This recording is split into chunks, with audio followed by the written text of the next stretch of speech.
दोस्तों, कन्याओं को ऐसा खाना कभी मत खिलाना। माता शेरावाली हो जाती है नाराज, व्रत पूरा नहीं माना जाता। साथ ही जानिए नवरात्रि में जौ क्यों सूख जाते हैं, क्यों आपके जौ में हरियाली नहीं आती है। आखिर ये क्या संकेत देता है। नवरात्रि में जो अखंड ज्योति जलती है उसकी बाती का हम क्या करें। साथ ही साथ ये भी जानिए कि नवरात्रि में जो कलश के नीचे चावल रखे जाते हैं और उसके ऊपर नारियल रखा जाता है, उसका हम क्या करें और बचे हुए तेल का क्या करें। स्माइल फैमिलीज चैनल में जानिए सब कुछ, वो भी विस्तार पूर्वक से। अंत में बताएंगे कन्या पूजन कैसे करें और क्या है शुभ मुहूर्त। इस खूबसूरत वीडियो को लाइक जरूर करें। आज का वीडियो बहुत ही सुंदर है, आपको कहीं भी जाने की आवश्यकता नहीं पड़ेगी। समस्त जानकारी, नवरात्रों की पूरी जानकारी इस वीडियो में है। खासकर कन्या पूजन कैसे करना है, सप्तमी कब है, अष्टमी कब है, नवमी कब है, समस्त जानकारी इस वीडियो में हम आपको दे रहे हैं। दोस्तों, जो भक्त सच्चे दिल से माता रानी की पूजा आराधना करते हैं और उनकी भक्ति में लीन हो जाते हैं, तो माता रानी उनकी सच्ची भक्ति से उनकी पुकार अवश्य सुनती है और जो इच्छाएं उसके मन में होती है तो माता रानी उसे वो सब कुछ देती है जो उसको चाहिए होता है। माता लक्ष्मी दोनों हाथों से धन की वर्षा करती है। मां दुर्गा उसी पर अपनी कृपा दृष्टि बनाती है जो नवरात्रों में खास तौर पर माता की सेवा में लग जाता है। देखिए, माता की सेवा में आपको बिल्कुल भी कंजूसी नहीं करना है। दिल खोलकर माता रानी की सेवा करें, जितना हो सके मां को प्रसन्न करने में लग जाए।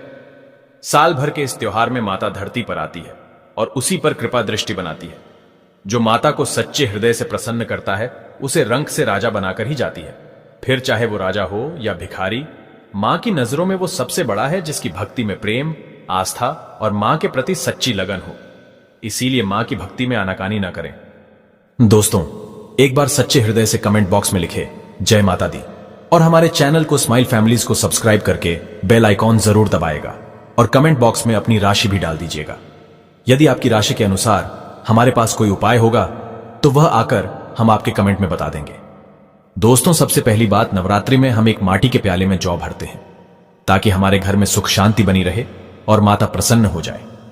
जौ जब हरे भरे होते हैं तो घर में हरियाली आती है और सुख समृद्धि की प्राप्ति होती है। जब जौ हरे भरे होते हैं तो समस्त देवी देवता खुशियां मनाते हैं और घर की उन्नति के लिए कामनाएं करते हैं, आशीर्वाद देते हैं। हरे भरे जौ में साक्षात माता रानी अपने 9 स्वरूपों के साथ खेलती हैं और घर में सुखों की बारिश होती है तथा धन की बारिश होती है। और जिस घर में जौ के अंदर से हरियाली नहीं आती है तो उस घर में पहले ही पता चल जाता है कि अब आपके घर में गरीबी आने वाली है तथा परेशानियां आने वाली है, क्योंकि आपने पूजा पाठ में कोई ऐसी गलती कर दी होगी जिसके कारण जौ में हरियाली नहीं आ पाई। देखिए, आपको बता दे, हैरानी वाली बात तो है, बिना पानी के माटी में जौ डालते ही उग जाते हैं, वो भी बिना देखभाल करे। हरियाली उसमें निकल आती है, लेकिन जब हम कलश स्थापना करते हैं और जौ बोते हैं तो यह बहुत ही सोचने समझने वाली बात है कि आपकी देख रेख में और जबकि आपने पानी बराबर डाला, परिवार ने अच्छे से देखा, फिर भी ऐसा होने के बाद जब उसमें जौ ना निकले तथा हरियाली ना उगे तो समझ लें साक्षात माता रानी आपसे नाराज है, क्रोधित हो चुकी है। माता रानी अपनी संतान को सदैव माफ कर देती है। आप सच्चे हृदय से माता रानी से माफी मांग ले। माता करुणामयी है और अपने भक्तों को, अपने बेटों को, अपने लाल को वह सदैव माफ करती है। जौ में कम हरियाली आना मतलब घर में धीरे धीरे खुशियों का वास होगा और ज्यादा हरियाली आने पर धन की वर्षा होगी। तेजी से व्यापार दिन दुगनी रात चौगुनी बढ़ेगा। कई लोग जौ में डेली पानी डालते हैं, जो कि इसमें पानी नहीं डाला जाता बल्कि पानी का छींटा मारा जाता है। इसीलिए जौ सड़ जाते हैं, खराब हो जाते हैं। ऐसा ना करें और इसी कारण हरियाली नहीं आती है। ज्यादा पानी डालने से ये खराब हो जाते हैं। दोस्तों, जौ जब आपके घर में हरे भरे हो जाए तब इसमें चांदी का सिक्का या 1 रुपया का सिक्का जरूर डालें। सिक्का डालने से माता रानी प्रसन्न होती है और आपके घर में धन का आगमन होना शुरू हो जाता है।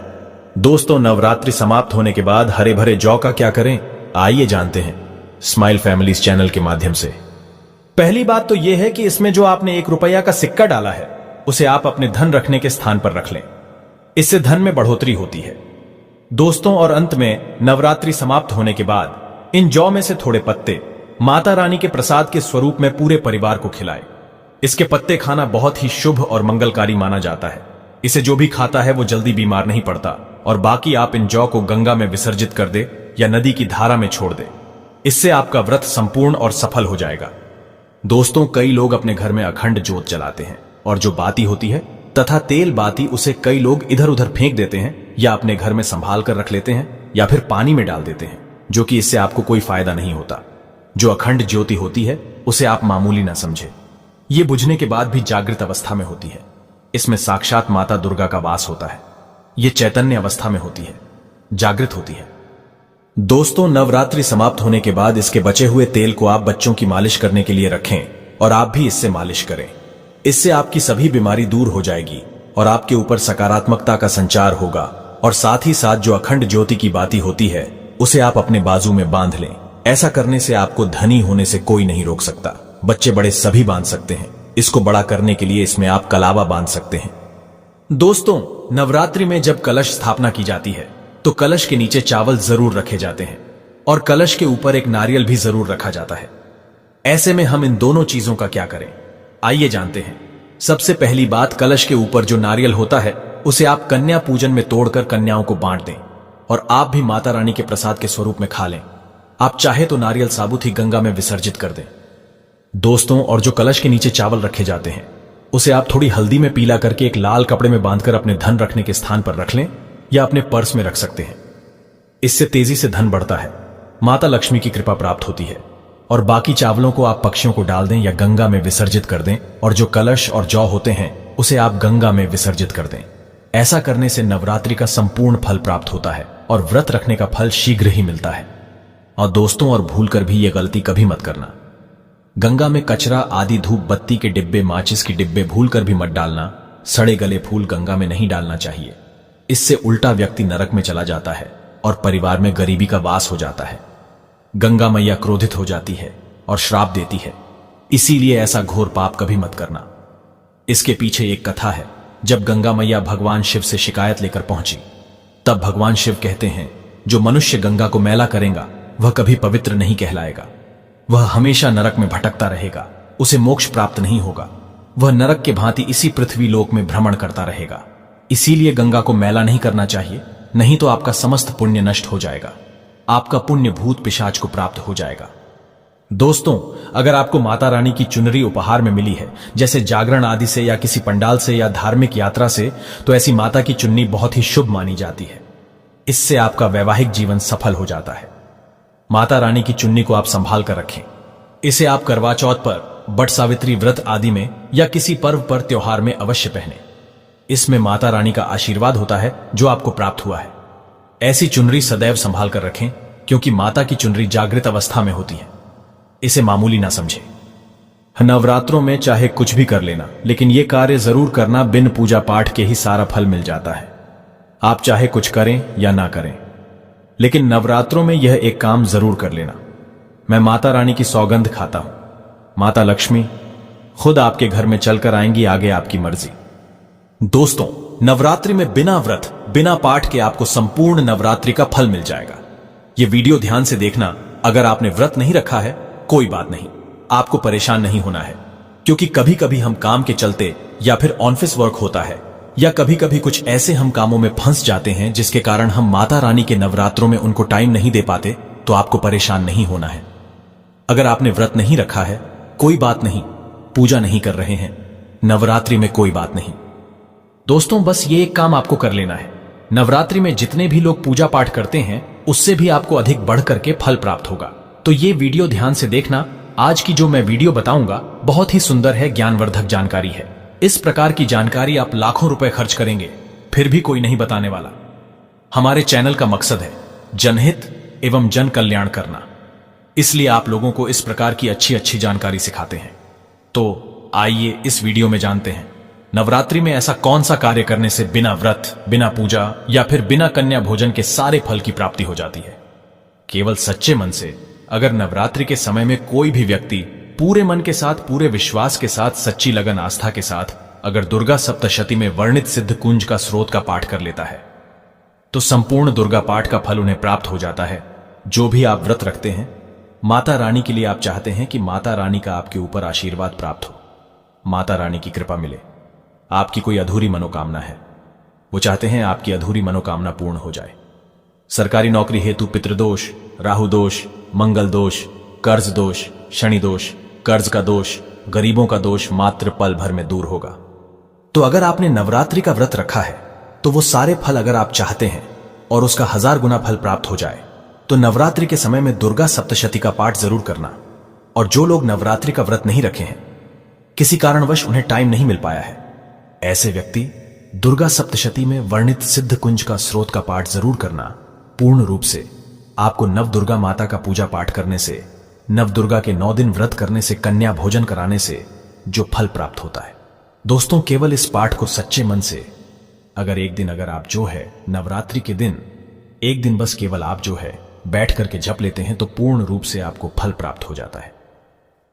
मैं आप लोगों को बताना चाहूंगा, जो लोग सामर्थ्यवान हैं ऐसे लोगों को कन्या पूजन भी जरूर करना चाहिए। मैं कल की भी वीडियो में बताया हूं। अब कन्या पूजन का बेनिफिट क्या है तो माता रानी स्कंद पुराण में भी लिखा है और कई सारे हमारे जो है देवी पुराण में भी इसका वर्णन मिलता है।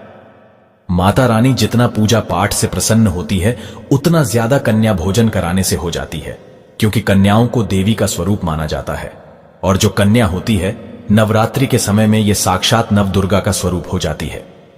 मैं कन्या पूजन के बारे में विस्तार से वीडियो के अंत में बताऊंगा, तो वीडियो में कंटिन्यू बने रहना। कन्या पूजन कैसे करना है और क्या मुहूर्त है सब बताऊंगा। दोस्तों, दूसरी जानकारी बता रहा हूं, यह जानकारी आपकी जिंदगी में बाहर लाएगी, आपके जीवन में चल रही परेशानी को दूर करेगी, क्योंकि हम आप लोगों को बहुत सरल साधारण सी विधि बताते हैं जिसमें आप सभी दर्शकों का कल्याण छुपा होता है। तो नवरात्रि के दौरान आपको एक पुष्प का पौधा जरूर लगाना है। मैं इसका फायदा भी बताऊंगा। कौन कौन से पुष्प लगाने चाहिए? हमारे धर्मशास्त्रों के अनुसार कहा गया है दोस्तों, अगर कोई व्यक्ति मंदिर के किनारे में मदार का पौधा लगा दे, ध्यान से सुनिए, जो सफेद कलर का मदार का पौधा होता है किसी भी मंदिर के किनारे में लगा देते हैं। ये पुष्प वहां पर उपस्थित जो देवी देवता है, मंदिर में जो रहने वाले जो देवी देवता हैं, जैसे शिव मंदिर है, शिव मंदिर में मदार का पौधा लगाते हैं, तो इसका एक पुष्प अगर कोई भी व्यक्ति रख करके चढ़ा दे शिव मंदिर में जाकर के, तो आपको एक स्वर्ण दान के बराबर पुण्य की प्राप्ति होती है। तो मदार का पौधा लगाने से इसमें जो फूल खिलेंगे वो जाकर के देवी देवताओं को चढ़ाए जाएंगे, तो उसका आपको जो है पुण्य की प्राप्ति होगी। जो व्यक्ति चढ़ा रहा है उसको आधा फल मिलेगा और आधा फल आपको प्राप्त होना शुरू हो जाएगा। तो मदार का पौधा अगर कोई भी व्यक्ति नवरात्रि के समय में किसी भी शिव मंदिर है, माता रानी का मंदिर है, उनके समीप में जाकर के लगाता है तो अक्षत पुण्य की प्राप्ति होती है। ना इसमें आपको व्रत करना है, ना पूजा पाठ करने की जरूरत है, बस आप जो है कोई भी फूलों का पौधा लगा सकते हैं। इस श्रेणी में आते हैं जैसे मदार का पौधा, सदाबहार का पौधा। सदाबहार हमेशा हरियाली रहता है और ये हमेशा फूलते हैं। ऐसे फूल का आपको चयन करना है जो हमेशा फूलते रहे, जिसमें फल फूल आते रहे। तीसरे नंबर पर आता है कनेर का पौधा। जो कनेर का पौधा है यह देवी मां का श्रृंगार कहा गया है। कनेर के पौधे से अगर कोई भी व्यक्ति, कनेर का पौधा सफेद कलर का अगर कनेर है तो फिर इसे अति उत्तम माना जाता है। कनेर के पौधे को पार्वती का स्वरूप कहा गया है। धर्मशास्त्रों में तो कनेर का पौधा चढ़ाने से माता रानी बहुत प्रसन्न होती है और गोदान के बराबर हमें फल की प्राप्ति होती है। आप चाहते हो तो गुड़हल का पौधा लगा सकते हैं। दोस्तों, मंदिर के किनारे में, देवी मंदिर के किनारे में अगर कोई भी व्यक्ति गुड़हल के फूल का पौधा लगता है तो हमारे धर्मशास्त्रों में ऐसा कहा गया है, गुड़हल के वृक्ष पर साक्षात मां जगदंबा का वास होता है। जी हां, यह मैं कोई हवा में हवाई बात नहीं कर रहा हूं, प्रमाणित बात कर रहा हूं।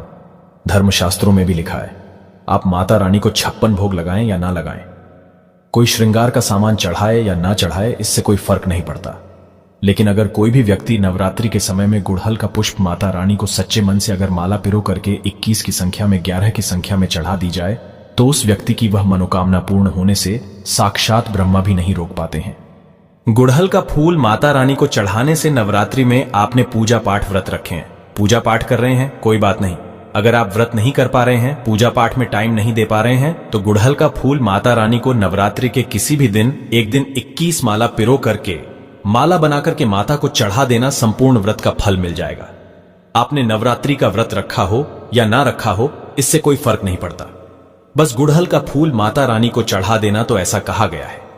कोई व्यक्ति अपने जीवन काल में अगर नवरात्रि के समय में गुड़हल का पौधा लगा देता है और इस पौधे में फूल आना शुरू हो जाते हैं और यह फूल अगर देवी देवताओं को चढ़ना शुरू हो जाते हैं, तो माता रानी आजीवन आपकी बिल्कुल ही मदद करेंगी, आपके ऊपर अपनी कृपा बरसाएगी, आपको अपना पूर्ण आशीर्वाद देंगी और जब तक आप इस संसार में जिएंगे कभी भी निर्धन नहीं रहेंगे। दोस्तों देखिए, आपको वीडियो के बीच में बताया था कि कन्या पूजन 2025 में कब है और क्या है शुभ मुहूर्त, आइए जानते हैं। लेकिन याद रहे, कन्याओं को ऐसा खाना कभी मत खिलाना, नहीं तो उल्टा आप बर्बाद हो जाएंगे। जानिए कन्याओं को क्या खिलाना चाहिए और क्या नहीं, और क्या उपहार देना चाहिए और कौन सा उपहार नहीं देना चाहिए। दोस्तों, इस बार के नवरात्र बहुत ही शुभ माने जा रहे हैं। इस बार शारदीय नवरात्रि 22 सितंबर दिन सोमवार को शुरू होकर और इसका समापन 1 अक्टूबर दिन बुधवार को होगा। ऐसे में 2 अक्टूबर दिन गुरुवार को दुर्गा विसर्जन होगा। जो लोग माता रानी की स्थापना करते हैं, मूर्ति स्थापना करते हैं, वह लोग 2 अक्टूबर को विसर्जन करेंगे। दोस्तों, नवरात्रि की अष्टमी और नवमी तिथि पर कन्या पूजन का विधान है। इस बार महाअष्टमी तिथि 30 सितंबर मंगलवार को है और नवमी तिथि 1 अक्टूबर 2025 दिन बुधवार को है। ऐसे में आप अष्टमी और नवमी को इन दोनों तिथि में कन्या पूजन अवश्य ही करें। कन्याओं को भोजन अवश्य खिलाएं। शास्त्रों में 10 दिनों के नवरात्रि को बहुत ही शुभ और मंगलकारी माना जाता है। शास्त्रों के अनुसार नवरात्रि के दिनों में माता रानी का पूजन करने से, कन्या पूजन करने से मां अभय वरदान प्रदान करती है। कुंडली में जो कष्ट होते हैं उन्हें ठीक कर देती है। श्रीधर की तरह ही सच्चे हृदय वाले व्यक्ति के सभी कष्टों का निवारण मां शीघ्र ही करती है। मां की उपासना से विनम्रता का विकास होता है। सभी कष्ट, दरिद्रता, दुहक, कष्ट नष्ट हो जाते हैं। नवरात्रि में माता रानी का व्रत और पूजन किया जाता है, लेकिन नवरात्रि के दौरान सबसे ज्यादा महत्व होता है कन्या पूजन का। दोस्तों, कन्या रानी जो होती है फूल की पंखुड़ियों की तरह नाजुक होती है। कन्या पूजन सर्वोपरि है, श्रेष्ठ है। कन्या के रूप में स्वयं जगदम्बा देवी, माता वैष्णो, 9 देवियां अर्थात समस्त ब्रह्मांड इनके शरीर के कण कण में वास करते हैं। बहुत कम लोग जानते हैं 33 कोटि देवी देवताओं का वास होता है कन्याओं के मस्तक पर। कन्या चाहे छोटी हो चाहे बड़ी हो, वह सदैव पूजनीय है, मां के समान मानी जाती है। दोस्तों, माना जाता है व्रत और उपासना से माता रानी इतना प्रसन्न नहीं होती है जितना कि कन्या पूजन से होती है। नवरात्रि में छोटी छोटी कन्याओं को माता रानी का स्वरूप माना जाता है। कन्याओं को भोग लगाया जाता है, उन्हें प्रसन्न किया जाता है और बदले में आशीर्वाद मांगा जाता है। कन्याओं को प्रसन्न करने के लिए गिफ्ट आदि उपहार वगैरह दिए जाते हैं। माना जाता है अगर कन्याओं को कोई भेंट दी जाए और वो उसे खुशी खुशी स्वीकार कर ले तो इसका मतलब है माता रानी अर्थात माता वैष्णो ने वो भेंट स्वीकार कर ली। जिन पर कन्याएं प्रसन्न होती हैं तो समझो उन्हें माता रानी का आशीर्वाद मिल गया और रानी की कृपा से उन्हें मुंह मांगा वरदान प्राप्त होता है। कन्या पूजन कोई मामूली पूजन नहीं होता। समस्त ब्रह्मांड में जो पूजा होती है उनसे बढ़कर कन्या पूजन को माना जाता है।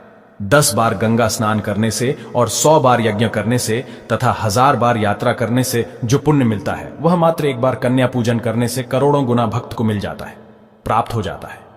दोस्तों, इसीलिए कहा जाता है कि कन्याओं को सताना नहीं चाहिए, इससे समस्त ब्रह्मांड हिल जाता है। कन्याओं की जितनी सेवा की जाए कम ही होती है। कन्याएं कोई मामूली नहीं होती। कन्या के रूप में स्वयं उनके मस्तक पर विराजमान होकर स्वयं देवी चलकर आपके घर तक आती है। नवरात्रि में 2 साल से लेकर 10 साल तक की कन्या का पूजन होना चाहिए। अष्टमी अथवा नवमी को कन्याओं के पैर धोकर भोजन कराना, उपहार आदि देना श्रेष्ठ माना जाता है, दुर्लभ माना जाता है। ऐसा मौका कभी हाथों से नहीं जाने देना चाहिए। इस दिन जितना ज्यादा हो सके कन्याओं को हाथ पकड़कर, पैर पकड़कर अपने घर तक लेकर आए। दोस्तों, वीडियो में आगे बढ़ने से पहले आप अपनी राशि भी कमेंट बॉक्स में जरूर डाल दीजिएगा। यदि हमारे पास कोई उपाय होगा तो वह आकर हम आपके कमेंट के रिप्लाई में बता देंगे। कोई भी राशि के अनुसार अगर उपाय करता है तो माता वैष्णो बड़ी प्रसन्न होती है और ऐश्वर्य धन प्रदान करती है, मालामाल बना देती है। इसीलिए राशि कमेंट में जरूर छोड़े और हां, माता को एक लाइक जरूर करें। लाइक करने में कंजूसी ना करें। दोस्तों, कैसे करें कन्याओं का स्वागत? कन्या जब आपके घर आए तब सभी के पैरों को दूध और पानी से उनके पैरों को धुलाना चाहिए।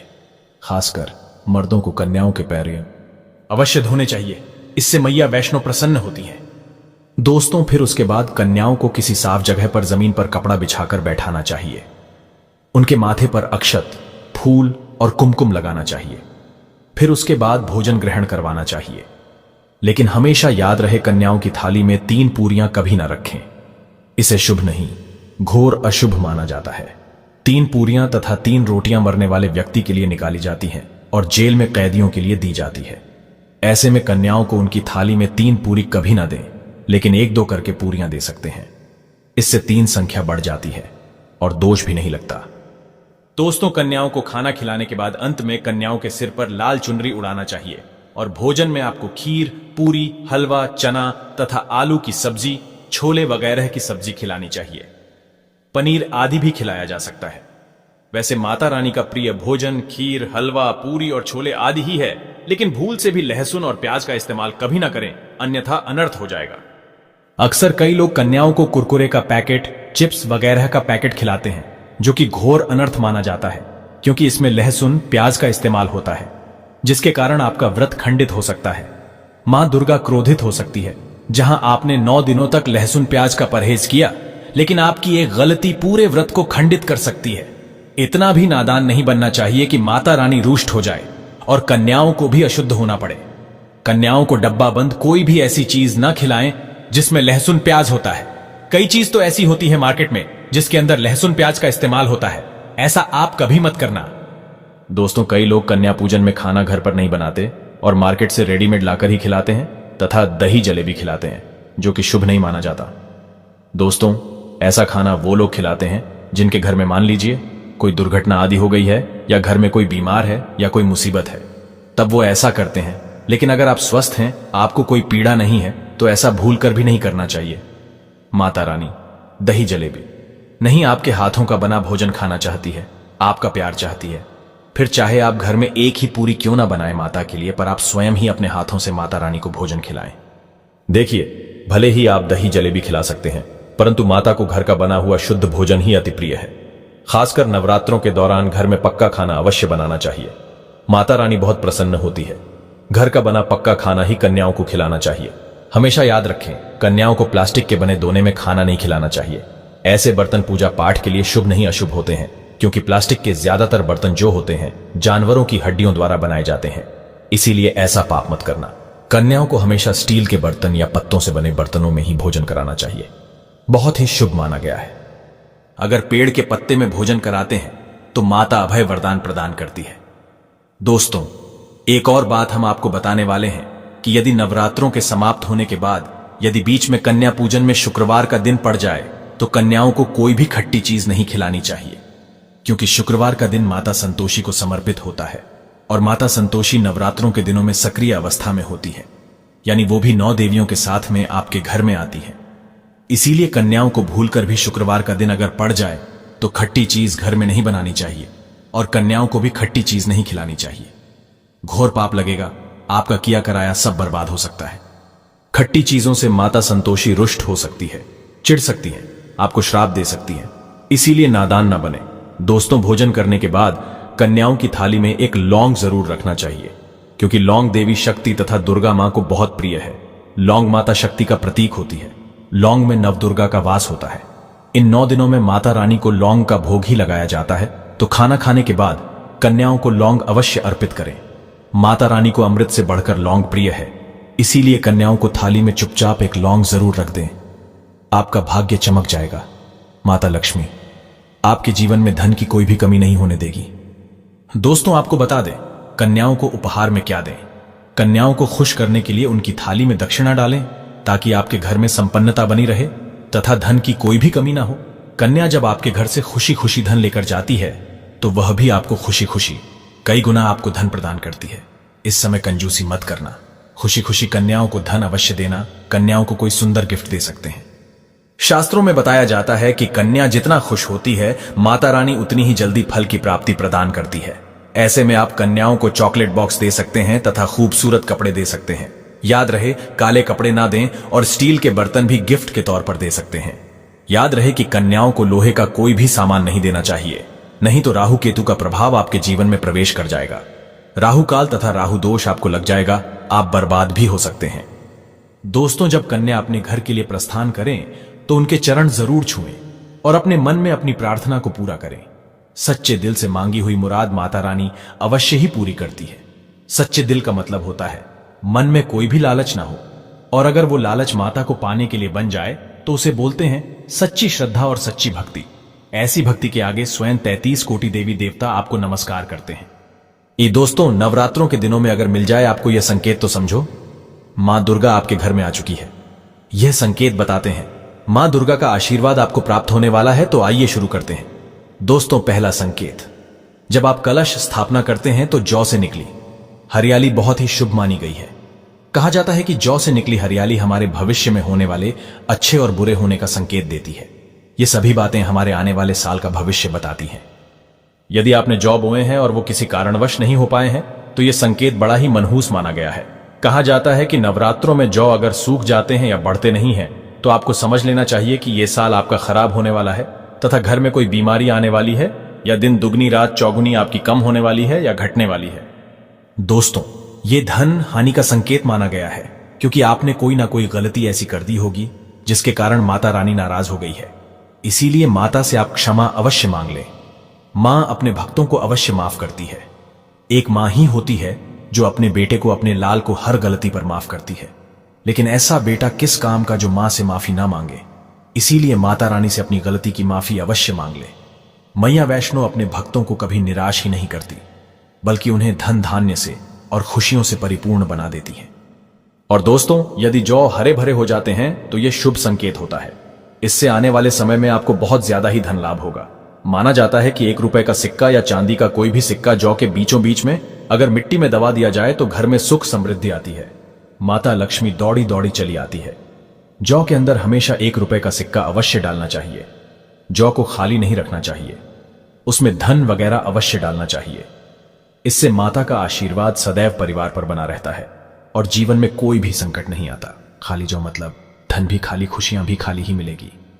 दोस्तों, नंबर 2, यदि आपकी नींद नवरात्रि के दौरान सुबह 4 बजे के आसपास खुलती है तो इसे बड़ा ही शुभ संकेत माना जाता है, क्योंकि यह समय ब्रह्म मुहूर्त कहलाता है।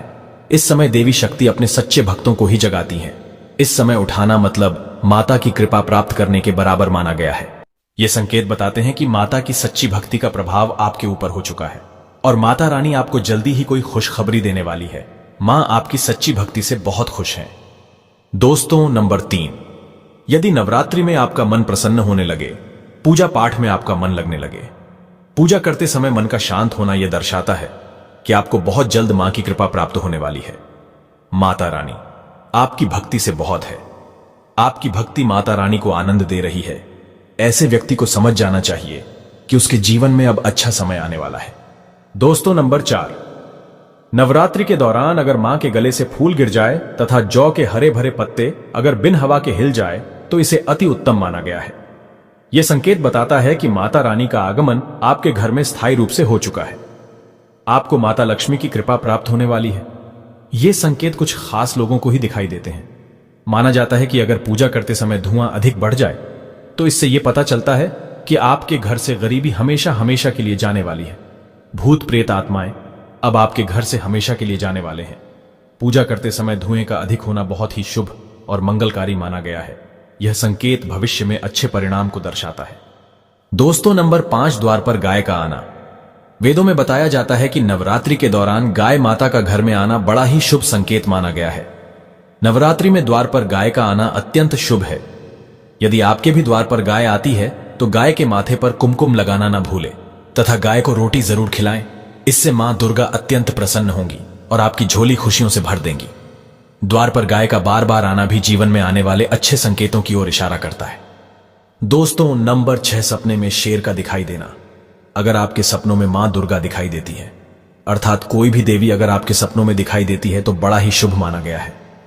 नवरात्रों में के पावन अवसर पर माता के दर्शन किसी खास भक्तों को ही होते हैं। ये सपने कभी किसी को शेयर मत करना। यदि माता की सवारी तथा शेर रात्रि में सपनों में बार बार दिखाई देता है तो मां दुर्गा आपसे प्रसन्न है। यह संकेत बताते हैं कि जल्द ही आपकी कोई मनोकामना अवश्य पूर्ण होगी और आपके शत्रुओं का नाश हो जाएगा। शत्रु आपके नाम से ही थर थर कांपने लगेंगे। मां दुर्गा का वाहन शेर है, इसीलिए नवरात्रों में शेर का दिखाई देना अत्यंत शुभ संकेत होता है। दोस्तों, नंबर 7, यदि कोई छोटी कन्या आपको सुबह सुबह लाल वस्त्र धारण किए हुए दिखाई देती है तो आपने साक्षात मां दुर्गा के दर्शन किए हैं। यदि नवरात्रों में सबसे पहले आपके घर में कन्याओं का आगमन हो जाए तो समझो आपको दुनिया की कोई भी शक्ति, ब्रह्मांड की कोई भी शक्ति आपको करोड़पति होने से नहीं रोक सकती। आपके जीवन में आपके घर में माता लक्ष्मी का आगमन होने वाला है। आप दिन दुगनी रात चौगुनी तरक्की करेंगे। अब आप खुशियां मनाइए और मिठाइयां बांटें। ऐसे में कन्याओं को भरपूर तरीके से खुश रखें और उनका आगमन दूध से चरण धुलाकर करें। कोई भी कंजूसी ना करें। दोस्तों, माता रानी आपको यह संकेत दे रही है कि अब आपका बुरा समय समाप्त हो चुका है। अब जीवन में सुख समृद्धि के द्वार खुल जाएंगे। तो कमेंट बॉक्स में लिखें, जय माता दी माता रानी आपकी झोली खुशियों से भर दे।